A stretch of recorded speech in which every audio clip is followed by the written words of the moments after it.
이것을 내가 내 마음에 두었더니 그것이 오히려 나의 소망이 되었사오면 여호와의 인자와 긍휼이 무궁하심으로 우리가 진멸되지 아니함이니이다. 이것들이 아침마다 새로우니 주의 성실하심이 크시도소이다. 내 심령에 이르기를 여호와는 나의 기업이시니 그러므로 내가 그를 바라리라 하도다. 기다리는 자에게나 구하는 영혼들에게 여호와는 선하시도다. 사람이 여호와의 구원을 바라고 잠잠히 기다림이 좋도다. 아멘. 우리 서로 인사합니다. 참 잘 오셨습니다. 참 잘 오셨습니다. 제가 중학교 2학년 때서부터 교회를 다니고 지금까지 한 번도 교회를 이렇게 7일 동안 교회를 못 왔던 적이 없었던 것 같아요.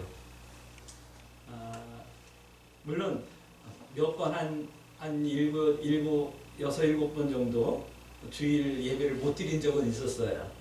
군대 가서 훈련소에 있을 때 4주 그 예배를 못 드리게 하더라고요. 근데 부활주일은 예배 드리라 그래가지고 부활주일 예배 드렸거든요. 이맘때 훈련소에 있었으니까. 그리고는 주일날 예배를 못 드린 게 아마 5번도 안 될 거예요. 근데 지난 한 주간은 7일 동안 교회로 오질 못했어요. 그런 적이 생전에 없었거든요. 그리고 이제 8일째 되는 날 교회에 왔는데 멍한 거예요. 이 정신이 멍하고 머리가 멍한 거예요. 그게 이제 지난 수요일이었거든요. 목요일, 금요일 교회 와가지고 앉아 있는데 이게 뭔가 정돈이 안 되는 거예요. 그리고 3주 전, 4주 전, 그러니까 이번 주까지니까 4주 전에 에레미야가 설교 말씀을 정리해가지고 준비를 해놓고 있었거든요. 근데 문제는 그거예요. 그때는 하나님께서 뭔가 감동하셔가지고 말씀을 정리를 하고 준비를 했거든요. 이렇게 말씀을 전해야겠다. 이렇게 하나님의 은혜를 나눠야겠다. 라고 하나님께서 주신 감동과 은혜를 따라서 말씀을 준비를 했거든요. 근데 이번 주 말씀을 전하려고 수요일날 교회에 와가지고 컴퓨터에서 이 작업해 놓은 걸 갖다가 열었어요. 그런데 내가 어떤 은혜 가운데서 이 말씀을 정리했는지 이 감이 없어져 버릴 거예요. 그러니까 영이 하나님과 이렇게 밀착되어져 있던 영이 이렇게 뭔가 거리가 멀어진 것 같은 그런 느낌이 있어요. 그러니까 어저께까지 제가 정말 두려워했던 건 뭐냐면 하나님 제가 이 말씀을 오늘 어떻게 전해야 되지? 주일날 어떻게 전해야 되지요? 라고 하는 거였어요. 오늘 이 말씀이 두서가 없을 수도 있고 오늘 목사님 오늘 무슨 말씀 하시는 거지? 라고 하실 수도 있어요. 그렇게 생각이 들 수도 있어요. 그러나 저는 두렵고 떨린 마음으로 섰으니까 오늘 전해지는 말씀 가운데서 여러분들이 기도의 제목을 붙이시길 부탁드립니다. 그리고 한 주간 동안 우리 하나님 앞에 힘써서 기도하십시다. 하나님 내 영을 새롭게 해주시고 내가 하나님과 다시 밀착되어질 수 있고 하나가 되어질 수 있는 은혜를 허락해 주세요라고 우리 각자 기도하십시다. 목회자가 일주일 동안 격리 때문에 교회를 못 나와서 그럴 수도 있지만 이것이 우리 교회 전체적인 어떤 영적인 흐름이었던 거예요. 지난 한 주간의 영적인 흐름. 그래서 제가 힘든 거거든요. 그러니까 우리 오늘 전해지는 말씀이 우리의 기도의 제목 되어지게 해달라고 함께 기도해 줄 수 있게 되길 주의 이름으로 부탁드립니다. 오늘은 종려주일이에요. 종려주일은 예수님께서 공생의 3년을 시작하시죠. 세례 요한을 통해서 세례를 받으심으로 이제 세상에 복음을 전하기 시작하시면서 공적인 사역을 시작하셔요. 그리고 이제 3년이 지났어요. 이제 예수님께서 각 지역에서 복음을 전하며 병자들을 치료해 주시고 또 구원에 대해서 가르치시면서 사람들을 전도하셨는데 이제 십자가를 지셔야 될 날이 가까우면서 예루살렘에 입성을 하셔요. 근데 예루살렘 입성하시는데 이 종려주일이 우리에게 큰 의미가 있는 것은 예수님이 예루살렘에 입성하셨대 이게 아니라 예수님께서 드디어 이제 공식적으로 내가 만왕의 왕이다 라고 하는 것을 선포하신 날이기 때문에 굉장히 의미 있는 날이에요. 그 전까지는 나는 만왕의 왕으로 왔고 나는 하나님의 아들로서 너희를 구원하러 메시아로 이 땅에 왔다라고 하는 복음은 전하셨지만 세상에 선포하지는 않으셨었거든요. 근데 오늘 예루살렘 성을 입성하시는 거예요. 제자들은 어디선지 모르지만 어린 나귀 새끼를 끌고 와가지고 그 위에 자기들의 겉옷을 얹어서 안장을 만들고 예수님을 그 위에 모셨어요. 그리고 예루살렘에서 입성하시는 거예요. 많은 사람들이 자기 겉옷을 써서 길에 펴서 예수님이 가시는 입성하시는 길에 레드카펫을 만들어 주신 거예요. 그리고 또 많은 사람들은 종려가지 나무를 꺾어가지고 이렇게 흔들면서 호산나 다윗의 자손이 하면서 찬송하면서 예수님이 예루살렘에 입성하시는 것을 맞이해 주셨던 날이 바로 이 종려주일이에요. 오늘 우리들도 고백하십시다. 예수님은 나의 왕이십니다. 할렐루야. 오늘 선포하십시다. 예수님은 만왕의 왕이십니다. 할렐루야. 선포는 그런 주간이 되어질 수 있게 되길 주의 이름으로 축복합니다. 오늘 입성하신 예수님께서는 한 주간 동안 고난주간을 보내셔요.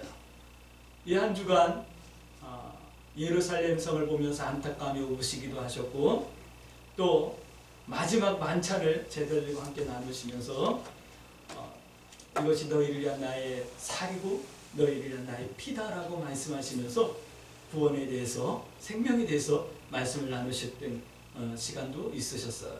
그리고 빌라도의 군사들에게 잡혀서 고난을 받으시고 십자가에서 피 흘려주시며 죽으시고 또 다음 주일에 부활하시기까지 많은 고난과 어려움을 당했던 그런 한 주간을 우리가 이제 맞이하게 되는 거예요. 예수님의 고난을 생각하며 우리 자신들을 점검하며 근신할 수 있는 그런 한 주간이 되어줄 수 있게 되길 주의 이름으로 축복합니다. 한 5년 전인가 봅니다. 우리 이미자 원사님께서 저한테 그런 말씀을 하셨어요. 목사님, 고난주간만이라도 새벽 기도를 좀 해봐야겠어요. 그런 말씀을 뜬금없이 하시더라고요. 그래가지고 참 맞다. 성도가 그래야 된다라는 생각이 들었어요. 고난주간만이라도 좀 우리 스스로의 우리의 허물과 죄악들을 좀 근신하며 하나님 앞에서 깨어서 기도하실 수 있는 그런 절기가 되어질 수 있게 되길 주의 이름으로 축복합니다. 자, 성경 에레미야 애가 오늘 우리가 함께 하는 말씀을 나눌 텐데 에레미야 애가는 몇 가지 질문을 던지고 있어요. 에레미야 애가를 통해서 우리에게 주어지는 이 질문을 오늘 예배가 끝나고 나면 여러분들이 대답할 수 있게 되길 주의 이름으로 축복합니다. 오늘 에레미야 애가 이 성경은 오늘 우리에게 이런 말씀을 하고 있어요. 1장 9절 말씀 보니까 유다는 나중을 생각하지 않았다라고 하는 말씀을 하고 있어요. 유다는 나중을 생각하지 않았대요. 그 나중이 뭘까요? 하나님의 심판을 말씀하시는 거겠죠. 그러나 하나님의 심판이 아니라 사실은 하나님의 구원과 성도가 받을 영광을 생각하지 못하고 있는 우리를 향해서 하시고 있는 말씀이기도 한 거예요. 나중을 생각하지 않고 살고 있는 거예요. 그래서 오늘 1장 11절 말씀 보니까 이런 말씀을 하고 있어요. 보물을 먹을 것으로 바꿔버렸다라고 말씀하고 있는 거예요. 우리가 받을 심판이 아니라 우리가 받을 영광과 우리가 누려야 될 하늘의 보화를 생각하지 않고 지금 나중을 생각하지 못한 우리들은 하늘의 보화와 우리에게 주신 구원의 생명을 먹을 것으로 바꿔버리고 있는 거예요. 육신의 소욕으로 바꾸고 육신의 정욕을 해서 사용했다, 이런 말씀을 하고 계시는 거예요. 오늘 우리 광주 새순교 성도 여러분들 나중을 생각하고 계십니까? 나중을 생각해낼 수 있게 되길 주의 이름으로 축복합니다. 지금은 좀 힘들 수도 있죠. 지금은 좀 어려울 수도 있어요. 그러나 우리의 나중은 지금보다 훨씬 더 찬란하고 영광스러울 것을 여러분들이 믿어 의심치 않길 주의 이름으로 축복합니다. 그게 바로 성도예요. 나중에 무슨 소용이 있어요? 지금 잘 먹고 잘 살아야죠. 요즘 사람들은 그렇게 생각하는 사람들도 많은 것 같아요. 그래서 나중을 생각하지 않고 지금만 생각하죠. 그러니까 어떤 문제가 생기냐면 나라에 망조가 들었어요. 우리 세대는, 우리 기성세대들은 나중을 생각하며 살았어요. 그래서 지금 좀 힘들어도 어려워도 적축도 좀 하고 전략할 줄도 알고 조금 여유롭지 못하더라도 하고 싶은 것이 있어도 뒤로 조금 미루기도 하고 그랬어요. 근데 요즘 젊은 친구들은 그런 게 없죠. 나중을 생각하지 않고 지금만 생각하죠.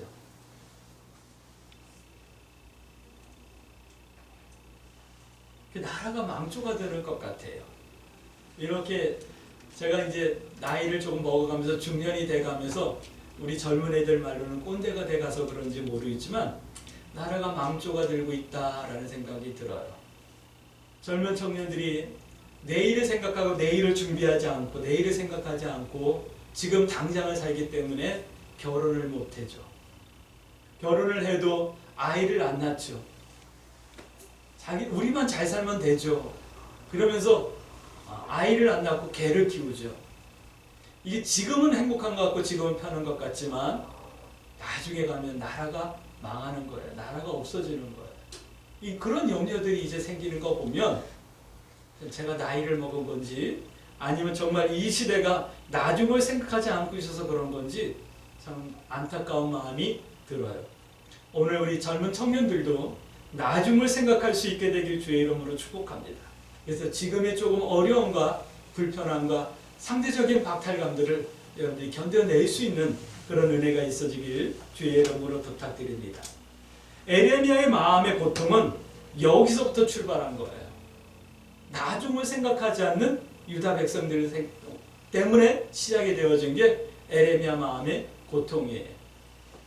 오늘 우리 광주 세순교 성도들에게 이와 같은 마음의 고통과 좀 부담이 안타까움으로 있어질 수 있게 되길 주의 이름으로 축복합니다. 교회가 성도가 누려야 될 영광은 이 세상에서 누리는 영광에 좋게 비교할 수 없이 영광스럽고 아름답다라는 것을 잊어버리고 있는 이 시대를 바라보며 우리 광주 세숫교 성도들이 에레미야의 이 아픈 마음을 좀 품을 수 있었으면 좋겠다라는 생각이 듭니다. 그래서 오늘 1장 12절 말씀 보면 에레미야는 오늘 성경은 우리에게 이런 질문을 던져요. 너희에게는 관계가 없는가? 한번 점검해보라, 생각해보라 라고 하는 말씀을 하고 있어요. 에레미야에게 있는 이런 마음의 고통이 너희들에게는 없지 않느냐라고 하면서 책망하시는 말씀인 거예요. 오늘 우리 광주 세순교 성도들이 나중을 생각하지 못하고 있는 교회와 성도들과 이 시대를 바라보며 또 젊은 청년들을 바라보며 에레미야의 심정으로 기도할 수 있는 참된 성도들이 되어지길 주의 이름으로 축복합니다. 너희는 보물을 육신의 소욕으로 육신의 정욕으로 바꾸지 않는 너희도 나중을 생각하지 않고 살지는 않는가? 라고 하는 이 말씀 앞에 오늘 우리들은 대답해 낼 수 있게 되길 주의 이름으로 축복합니다. 우리의 질문이에요. 우리에게는 에레미야의 이런 고통이 있는가? 라고 하는 질문을 스스로 이제 던지셔야지만 돼요. 오늘 성경이 너희는 이런 고통이 관계가 없는가 살펴보라 라고 하는 질문을 받았다면 이제 우리 스스로에게는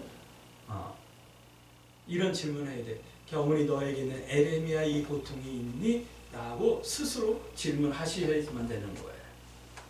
예루살렘의 멸망을 바라보며 에레미야 선지자는 울부짖거든요. 근데 이렇게 울부짖어요.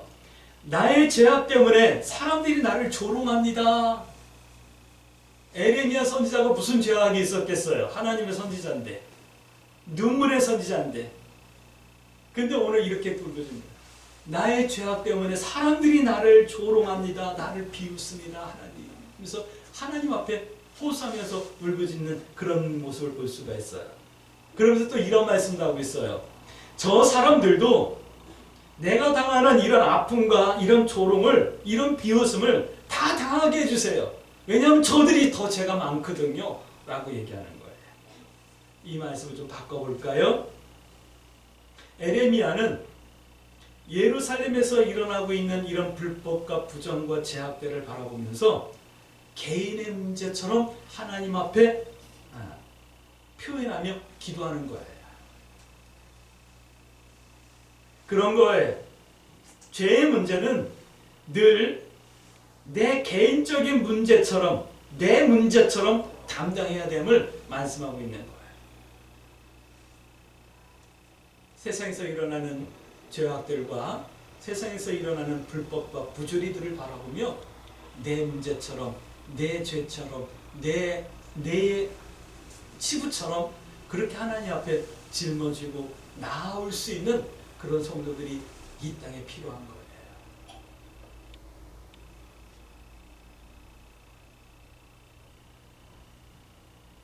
세상이 멸망받은 건 세상에 악인들이 많아서가 아니에요.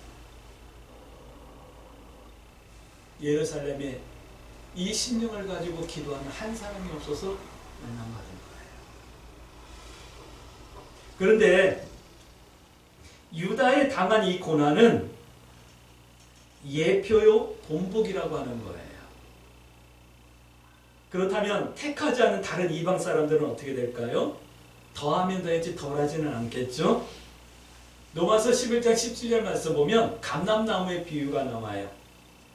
참 감람나무의 가지를 잘라내고 돌 감람나무인 우리 이방인들을 접붙였다.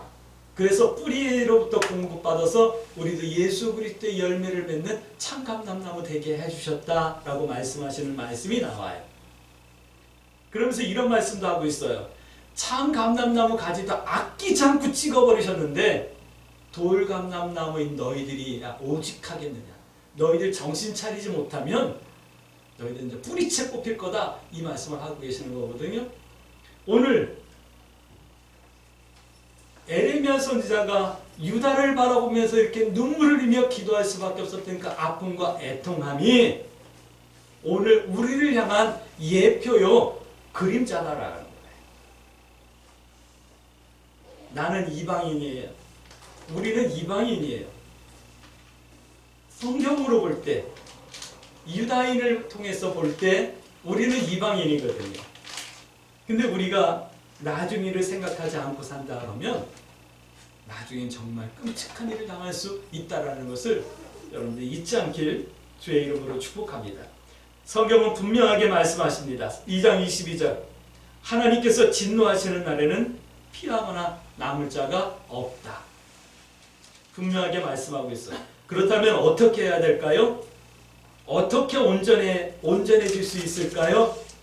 우리는 지금 하나님의 꿈이라고 하는 큰 주제의 말씀을 나누면서 욥기서부터 온전이라고 하는 말씀을 나누고 있잖아요.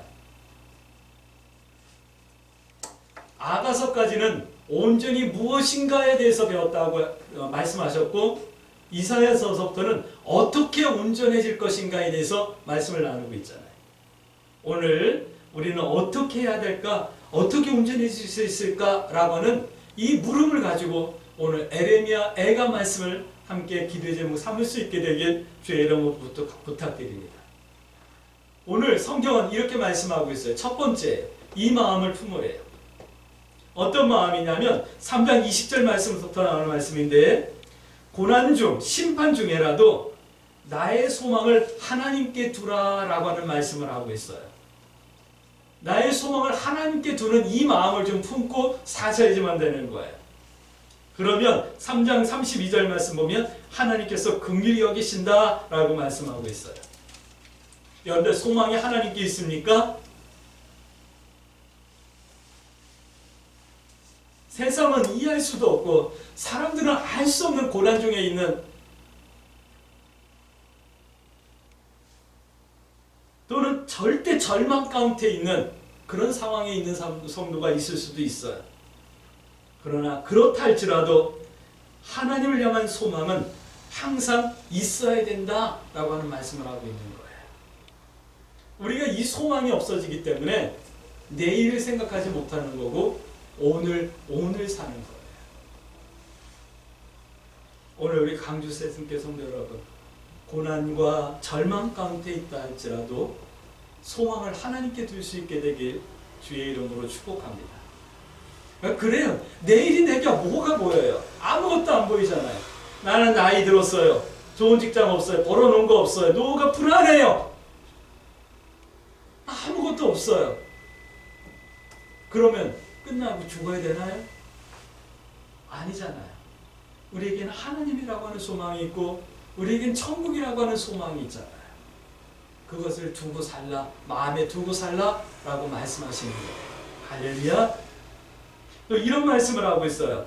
3장 24절부터 26절 말씀까지 보면 하나님을 바라보고 잠잠히 좀 기다리라 라고 하는 말씀을 하고 있어요.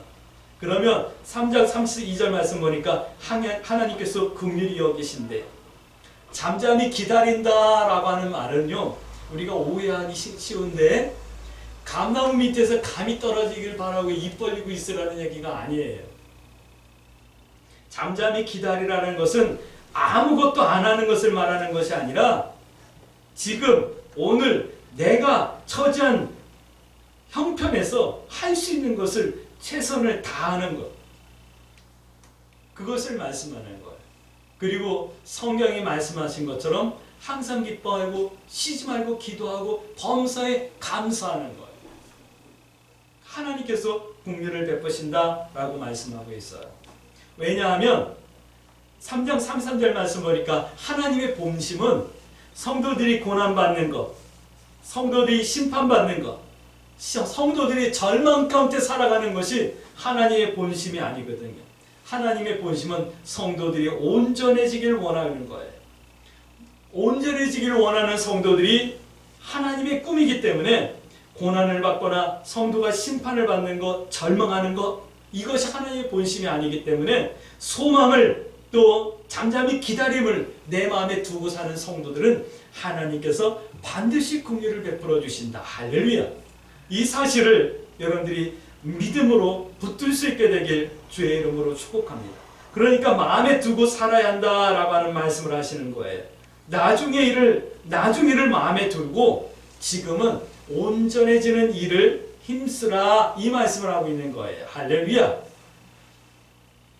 또 두 번째로 이런 말씀을 하고 있어요. 나의 행위를 조사하라 라고 하는 말씀을 하고 있어요. 이제 3장서부터 말씀하고 있어요. 나의 행위를 조심하라, 이 말은 근신하라 라고 하는 말씀이거든요. 나의 행위, 이 죄를 말씀하는 거죠. 성경은 이렇게 말씀하고 있어요. 이 죄가 쓰레기보다도 똥보다도 나를 더 더럽게 한다, 나를 더 수치스럽게 한다, 이 말씀을 하고 있는 거예요. 내가 싸구려 옷을 입었다고 내가 수치스러운 거 아니에요. 내가 보석을 목에 매고 귀에 차고 손목에 걸고 이랬다고 해가지고 내가 수치스러운 게 아니에요. 성경은 분명하게 말씀하고 있어요. 4장 8절 말씀 보니까 성도의 존귀는 순금과 같고 우유와 같고 붉은 산호와 같이 아름답다라고 말씀하고 있어요. 그런데 4장 8절 말씀 보니까 너의 죄악이 숯덩이처럼 너희를 거먹게 만들고 수치스럽게 만들고 결론은 먹을 것이 없어 주려 죽게 만든다, 죽는다 말씀하고 있는 거예요. 이번에 대통령 당선이 윤석열 씨가 대통령 당선이 됐죠.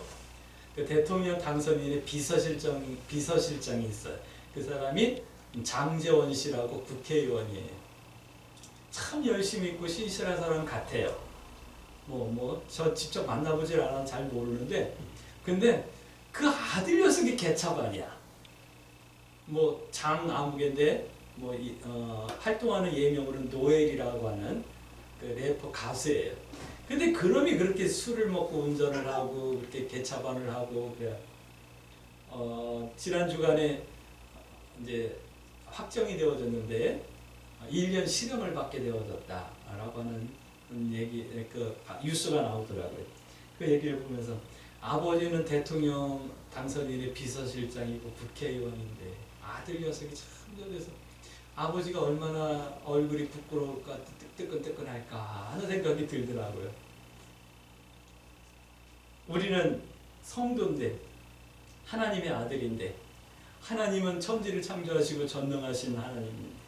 우리의 구세주 예수님 만왕의 왕이신데 우리가 여전히 죄의 길에 서 있고 죄를 버리지 못하고 산다고 하면 하나님의 얼굴이 얼마나 뜨끈뜨끈하실까 하는 생각이 들더라고요. 오늘 우리의 행위를 좀 점검하고 조사하고 근신할 수 있는 그런 성도들이 되어지길 주의 이름으로 축복합니다. 또 에레미야 애가에서는 또 충격적인 말씀을 하고 있어요. 어떤 말씀을 하냐면 주의 종과 직분자들의 죄 때문에 4장 11절 말씀부터예요. 선지자와 제사장의 죄로 인해서 예루살렘이 짓밟힌다 라고는 말씀을 하시더라고요. 주의 종과 직분자들, 성경은 선지자와 제사장이라고 말했지만 저는 주의 종과 직분자다라고 표현을 합니다. 우리가 에레미야의 심정으로 하나님 앞에 나의 죄입니다, 나의 허물입니다라고 애통하며 무릎 꿇고 나가지 않는다고 한다면 미안하지만 우리나라도 결국은 죄에 농락되어질 거예요. 정의와 공의가 하수처럼 물처럼 흐르는 나라가 아니라 더 비열해지고 더 야비하고 더 불법이 성행하는 그런 나라가 되어질 거예요. 죄에게 짓밟히는 나라가 되어지고 말 거예요. 이 나라뿐만 아니라 교회도 마찬가지예요. 교회도 하나님께서는 성도들이, 직분자들이, 주의 종들이 자기의 행위와 생활을 근신하지 않고 점검하지 아니하면 짓밟히게 해요. 뭐에게 짓밟히냐면 세속에 짓밟히게 하고 수단과 방법에 짓밟히게 하고 세상 풍습과 유행에 짓밟히게 하는 거예요. 건물은 화려하고 사람은 많이 모여도 하나님의 뜻과 하나님의 진리가 없고 하나님을 향하여서 찬송하는 찬송이 하나님을 향한 찬송이 아니라 나의 만족을 위한 노랫소리로 바뀌게 되는 거예요. 그러다 그래도 깨닫지 못하게 되면 교회가 비어지게 되는 거예요. 세 번째 이런 말씀을 하고 있어요. 하나님의 은혜를 구하라 라고 하는 말씀을 에레미야 애가를 통해서 우리들에게 말씀하고 있어요. 하나님의 은혜를 구하라 이 말은 하나님 앞에서 우리가 온전해지기 위해서 은혜를 구하라 라고 하는 말씀과도 같은 말씀이겠죠. 5장 21절 말씀 보면 그 말씀을 하는 거예요. 선지자는 이렇게 기도하고 계셔요. 나를 주께로 주의 뜻으로 돌이키시옵소서 라고 하는 기도를 하고 있어요. 새롭게 하소서, 예적 같게 하소서 라고 하는 그런 기도를 하는 거예요. 이 기도를 하며 선지자는 그렇게 우셨답니다. 2장 18절 19절 말씀 한번 볼까요?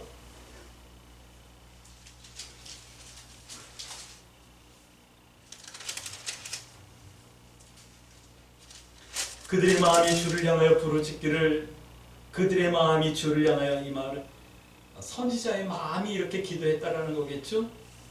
딸 시온의 성벽아 너는 밤낮으로 눈물을 강처럼 흘릴지어다. 스스로 쉬지 말고 내 눈동자를 쉬게 할지 말지어다. 초저녁에 일어나 부르짖을지어다. 내 마음을 주의 얼굴 앞에 물소도 탈지어다. 갓길역에서 주려 기질한 내 어린 자녀들의 생명을 위하여 주를 향하여 양손을 들고 밤마다 눈물을 강물처럼 흘리며 기도했죠. 선지자가 이렇게 기도했다는 거죠. 시편 51편은 범죄했던 다윗이 하나님 앞에 기도하는 거예요. 눈물을 흘리며 눈물의 침상이 들뜨게 만들면서 기도하면서 하나님 내 속에 정직한 영을 새롭게 하옵소서 라고 기도하는 내용을 볼 수가 있어요. 나를 새롭게 하소서. 우리 교회를, 우리 나라와 민족을 새롭게 하소서. 우리도 기도할 수 있어야겠죠? 그러므로 우리 이렇게 기도해야 되는 거예요. 내가 주께로 돌아가겠습니다. 온전해지기를 기도하겠습니다. 내게 은혜를 베풀어 주옵소서. 이 기도의 제목을 삼으셔요. 붙드셔요. 할렐루야. 우리를, 이 땅을 새롭게 하옵소서. 할렐루야. 그러므로 우리 이렇게 기도하십니다. 하나님, 내가 고난 중에라도 절망 가운데서라도 소망을 하나님께 둘 수 있게 해주시고 하나님을 바라보고 오늘도 잠잠히 기다리며 내가 할 수 있는 감사와 기도와 찬송을 하나님 앞에 게을리지 않게 해주시고 나의 행위를 날마다 조사할 수 있게 해주세요. 근신할 수 있게 해주세요. 그리고 오늘도 하나님의 은혜를 구합니다. 나를 새롭게 하옵소서. 우리 교회와 이 민족을 새롭게 하옵소서. 이렇게 기도하며 하나님의 뜻이 무엇인지를 마음에 품고 기도하며 선택하기를 두려워하지 마시고 하나님 뜻 행하여 하나님 편에 서기를 부끄러워하지 아니하며 승리하는 한 주간이 되어줄 수 있게 되길 주의 이름으로 축복합니다. 아멘.